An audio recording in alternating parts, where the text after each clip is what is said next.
প্রিয় দর্শক, শরীয়তপুরের নড়িয়া উপজেলার চর আত্রা ইউনিয়নে কিছু জমি নিয়ে বিরোধ চলছিল। কিসের এই বিরোধ, কার সাথে এই বিরোধ, আমরা একটু বিস্তারিত আজকে জানবো যার জমি তার সাথে। আসসালামু আলাইকুম, ভালো আছেন ভাই? ভালো আছেন? ইনশাআল্লাহ। ওয়ালাইকুম সালাম। তো ভালো আছি।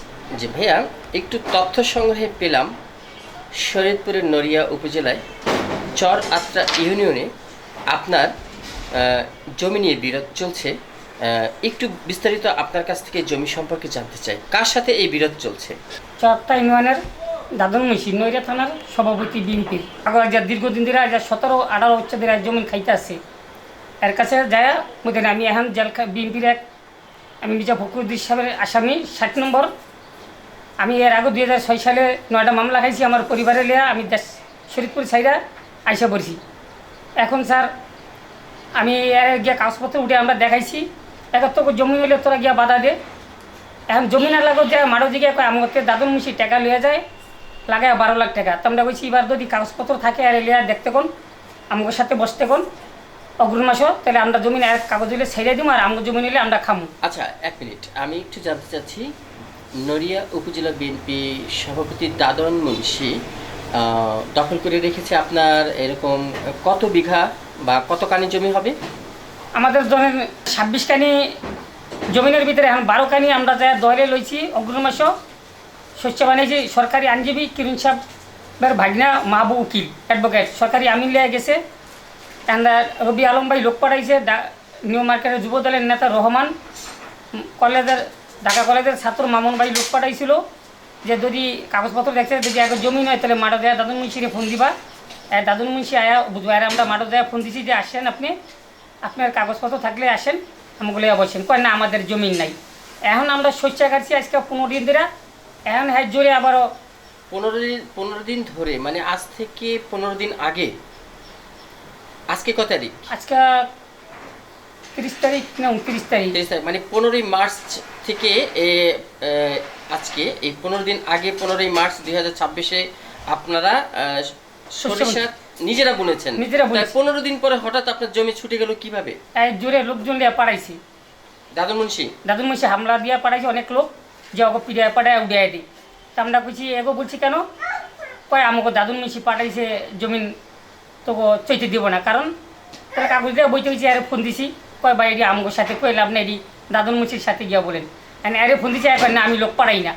তাহলে আমি মানে আপনি বলতে চাচ্ছেন দাদন মুন্সি লোক পাঠায়, কিন্তু আবার তার কাছে যে বলে যে দাদন মুন্সি বলে যে আমরা লোক পাঠাইনি।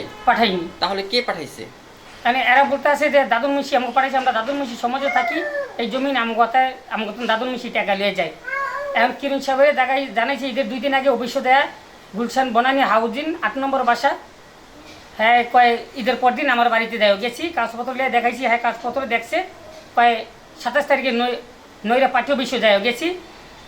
হ্যাঁ আসছে না রয়্যাল মাঝির বিএনপির সেক্রেটারি রয়্যাল মাঝি নইরা থানার, আরে দেখাইলাম হ্যাঁ জমিন তো তোমাকে আমি দেখা যায় দাদন মুন্সিরে বইলে দিব মানে থানায় একটা জিটি করো। ও আচ্ছা, রয়্যাল মাঝি মানে নড়িয়া উপজেলার বিএনপির সাধারণ সম্পাদক রয়্যাল মাঝি আপনার কাগজ দেখে বলছে যে কাগজ আপনার ঠিক আছে দাদন মুন্সিকে বলে দিব। তারপরে কি বলে নাই? আমার বলছে একটা থানায় জিটি করো, জিটি করে তারে যদি জমি তো রয়্যাল মাঝি বলছে দাদন মুন্সির নামে একটা জিটি করতে। দাদন মুন্সি নামে একটা জিটি করো, যারা জমি চাইতে এখন আমি জিটি করো। আচ্ছা আচ্ছা, জিটি করলে এর বাদে পুলিশ যদি জমিন হীরা তোমরা চাও যদি ভাঙ্গিয়া বান্যাইতে আসে উপর দিয়া, তাহলে পুলিশ লিয়ে গিয়া তারা আগে ধরে আনবা। আমাকে এইটা বললো। আমি বললাম যারা আর কি আপনাদের আক্রমণ করতে যাবে তাদেরকে ধরায় নিয়ে আসবে। আচ্ছা শুনেন, তা এখন জমি আপনার কতটুকু হবে এখানে?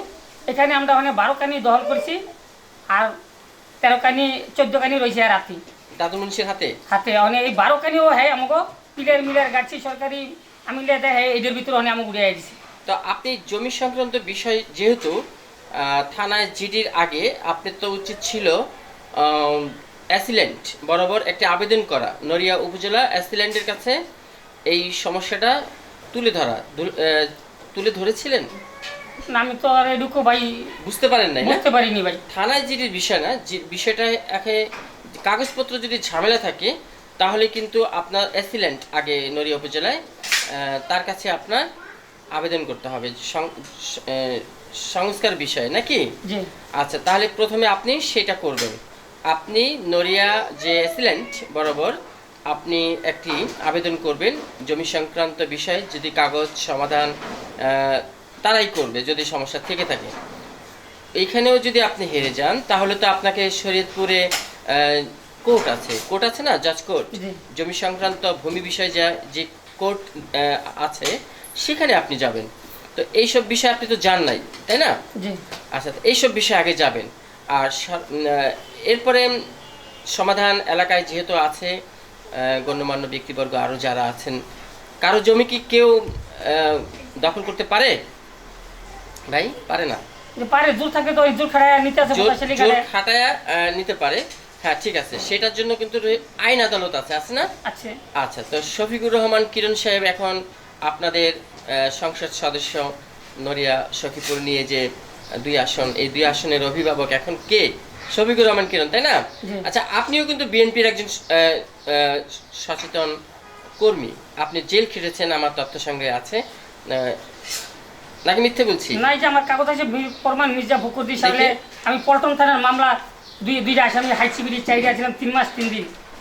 আচ্ছা আচ্ছা, তো এখন প্রিয় দর্শক দেখলেন ভুক্তভোগী শহীদ সাহেব কিন্তু নিজেও বিএনপির একজন কর্মী, দীর্ঘ 17 বছরে কিন্তু জেল জুলুম শিকারী এই শহীদ সাহেব। 2006 সালে আমি নয়টা খাইছি।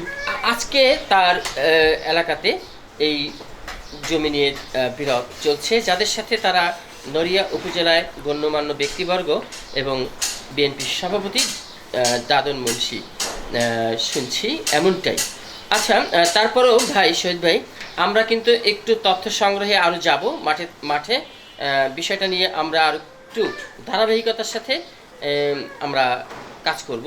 ধারাবাহিকভাবে আপনার জমিটাও দেখব এবং যারাই আপনার সাথে দাবি করছেন যারা জমি দখলে আছে তাদের সাথেও আমরা কথা বলবো। এই সমাধান কোথায় আমরা একটু দেখব, ঠিক আছে? যে ইনশাআল্লাহ হাজার হাজার মানুষ আমার সাক্ষী দেব। ধন্যবাদ ধন্যবাদ আপনাকে। আজকে এই পর্যন্তই, দেখা হবে আবার অন্য সময় অন্য বিষয়ে।